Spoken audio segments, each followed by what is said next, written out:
나이지리아는 아프리카에서 가장 인구가 많은 나라입니다. 동시에 대륙의 주요 경제국 중 하나이기도 합니다. 이곳에서는 대도시적 유활발한 민간 부문이 공존합니다. 그러나 동시에 취약한 제도 부패 범죄 무장 단체도 문제입니다. 북부 지역은 주로 테러와 약탈로 고통받습니다. 반면 남부에서는 석유 송유관 토지 분쟁이 자주 발생합니다. 나이지리아의 예산은 원자재 수출에 크게 의존합니다. 따라서 원자재 가격이 떨어지면 학교 병원도로 같은 공공 서비스가 취약해집니다. 주민들은 잦은 정전과 열악한 물류 시스템으로 불편을 겪습니다. 또한 치안 유지 비용도 매우 높습니다. 지역별 격차는 일자리 교육의료 서비스 접근성에 큰 영향을 미칩니다. 관광 분야는 발달이 미약하며 농업과 가공업도 충분한 투자를 받지 못합니다. 이로 인해 가계의 경제적 취약성이 다변화된 경제를 가진 나라보다 더 오래 지속되는 경향이 있습니다.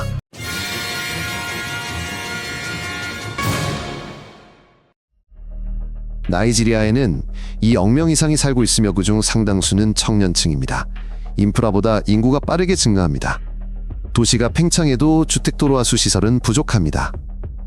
라고스 등 대도시가 이주민을 끌어들이지만 과밀 지역은 수상 빈민가나 외곽 빈민가로 변합니다. 교통체증으로 구급차와 경찰 업무가 지연되고 기업은 시간과 돈을 잃습니다. 농촌에는 교사와 의사가 부족하여 가족들이 떠나고 밭은 황폐해집니다. 이는 식품 가격을 올리고 가계 예산에 부담을 더합니다. 과밀 학급과 병원 대기줄은 청년들의 시작을 불평등하게 만듭니다. 도시가족이 농촌 가족보다 교육과 일자리 기회가 더 많습니다. 나이지리아 국경은 식민당국이 수많은 민족과 종교를 무시하고 정했습니다. 영국 행정부는 북부와 남부에 다른 통치체제를 만들었고 이 분열은 현재까지 느껴집니다. 독립 후 나라는 일련의 군사 쿠데타를 겪었습니다. 장군들은 부패와 분열 위협을 이유로 들었지만 군사 정권은 오히려 원자재 의존도를 강화하고 반대파를 탄압했습니다. 민주제도는 복원되었지만 군부와 구 엘리트의 영향력은 여전합니다. 이는 독립적인 수사 투명한 입찰장기적인 인프라 프로젝트를 방해합니다. 이러한 상황에서 지역 주지사와 지역단체는 자주 자율적으로 행동합니다.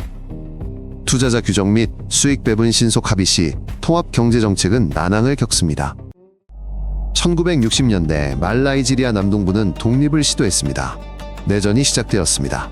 석유 수입 통제권 다툼 민족 갈등 중앙 정부에 대한 불신이 원인이었습니다. 전쟁은 분리주의자들의 패배로 끝났지만 그 기억은 여전히 생생합니다. 이 지역에서는 자치권 수입 배분 안보 문제가 끊임없이 제기됩니다. 정치 시위도로 봉쇄보안군과의 충돌이 때때로 반복됩니다. 지속적인 대화 투명한 예산 분배 지역 사회 존중 없이는 긴장이 완화되지 않습니다. 지역 기업들은 공정한 계약과 환경 복원에 실질적인 참여를 요구합니다. 그렇지 않으면 중앙의 지원은 형식적입니다.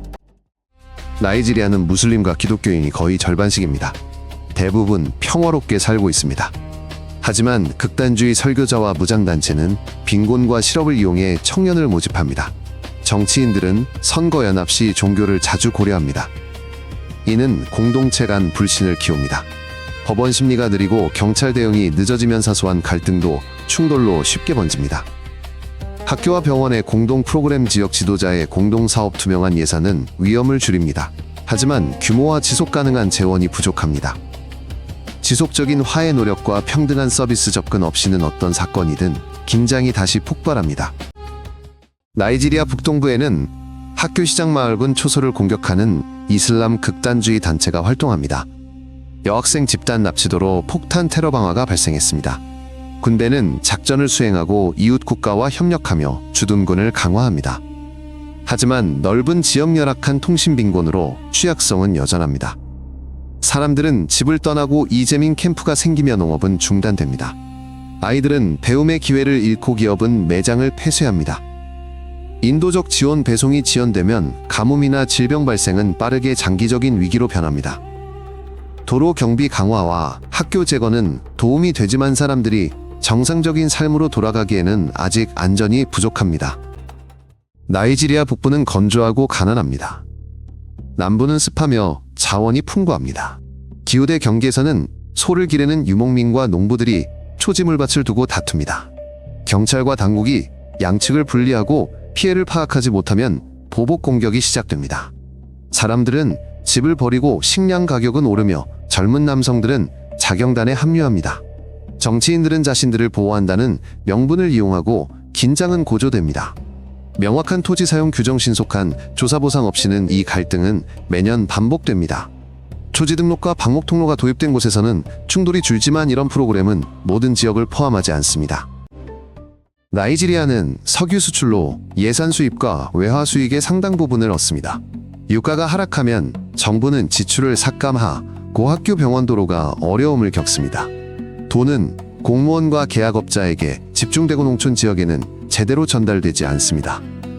비석유 부문 생산은 더디게 발전합니다.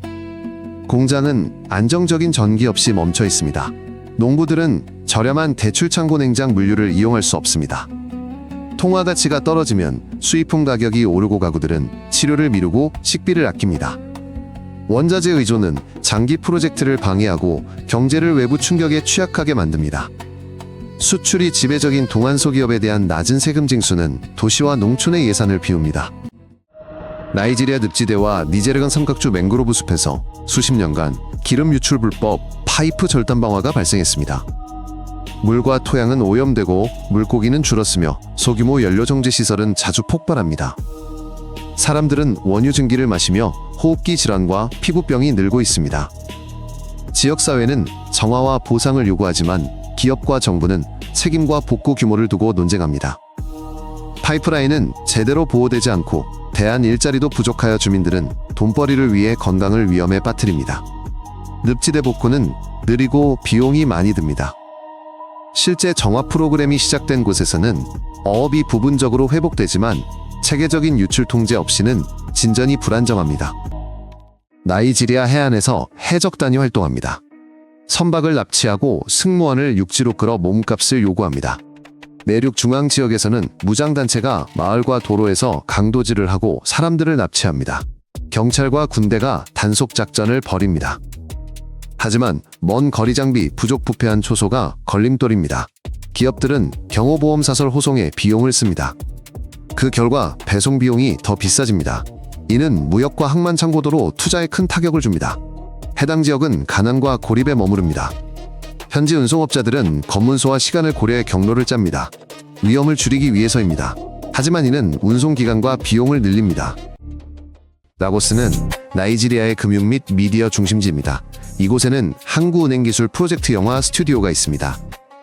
놀리우드는 연간 수천 편의 영화를 제작하며 배우 편집자 제작자 노점상에게 일자리를 제공합니다.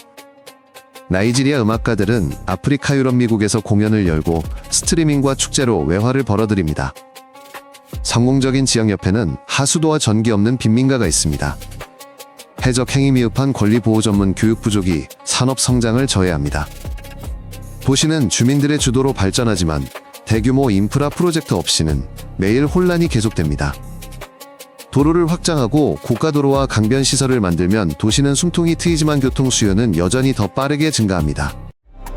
나이지리아는 사이버 범죄로 악명 높습니다. 피싱 가짜 투자 로맨스 스캠 데이터 도난 등이 흔합니다.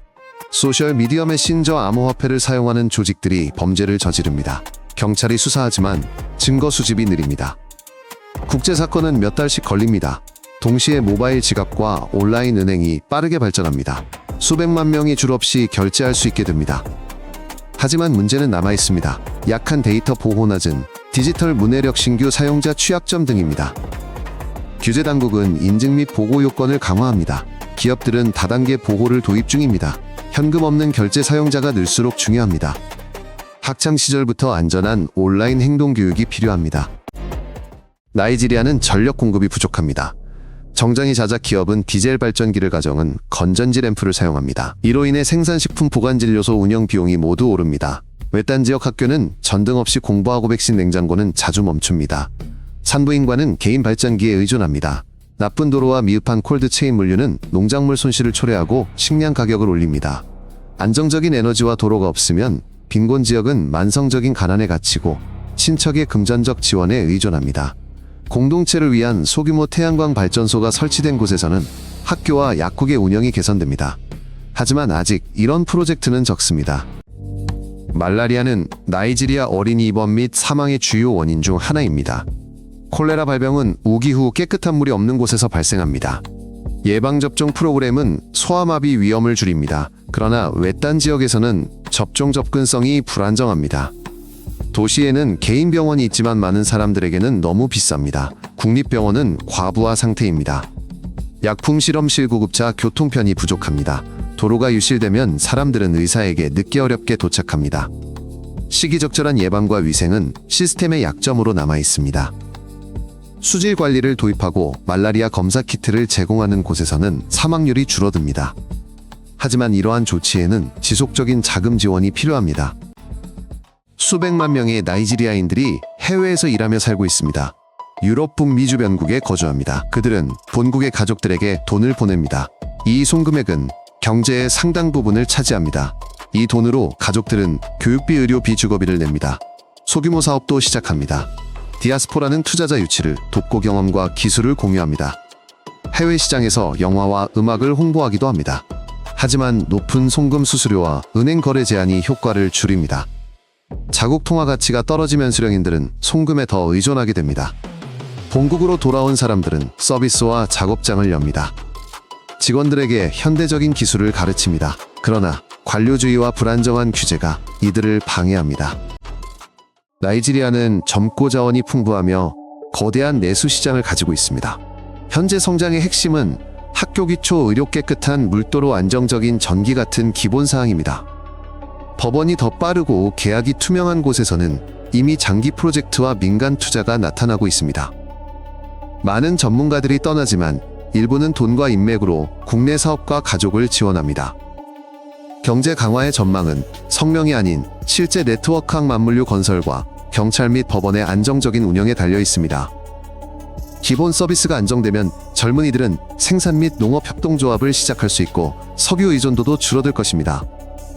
흥미로웠다면 새로운 에피소드를 놓치지 않도록 구독해주세요. 저희는 모든 것을 간결하고 핵심적으로 다룹니다.